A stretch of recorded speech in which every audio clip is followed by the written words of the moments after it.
ரொம்ப சந்தோஷண்ணே. உங்கள அப்படியே ஸ்டண்ட்ல அப்படியே முரட்டுத்தனமா பார்த்துட்டு, அடி தடி அடி தடின்னு அடி அப்படி பார்த்துட்டு, போயிட்டு இருந்தவனை கூட்டின்னு வந்து கட்டி போட்டு சமைக்க வச்சுருக்காங்கப்பா. இங்கேயும் மாஸ் பண்ணிருக்கீங்களேண்ணே. ஆமா, பின்ன விடக்கூடாது இல்ல, எங்க வந்தாலும் உங்க கை ஓங்கியே இருக்கணும். சூப்பர்ண்ணே. எப்படி இருக்கு இந்த அனுபவம்? அங்க இருந்துட்டு இங்க வந்து அவங்க மார்க் போடுறாங்க, நம்ம கூட கோமாளி ஒருத்தங்க அனுப்பிச்சுடுறாங்க, நம்ம தான் அங்க எல்லாம் டார்ச்சர் பண்றப்ப இங்க நம்மள டார்ச்சர் பண்ணிட்டு இருக்காங்கன்னு எப்படி இருக்கு?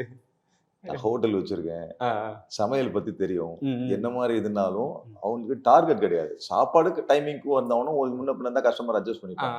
இங்க அப்படி கிடையாது.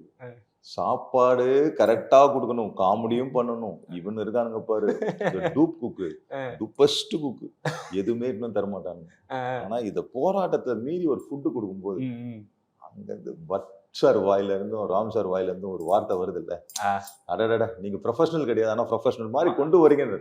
இதுக்காகவே ஓட வேண்டியதா இருக்குது, வேற வழியே இல்லாம இதுக்காகவே ஓட வேண்டியதா இருக்கு.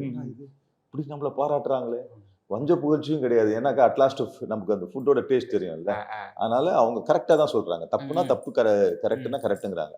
அப்படிங்கும்போது ஓகே, இதுல இவ்வளவு பெரிய ஒரு போதை இருக்கும்ல எல்லாத்துக்கும். ஒரு ஒரு சினிமாங்கிறது வந்து அதை வெற்றிகள் கிடைக்க கிடைக்க ஒரு போதை இருக்கும்.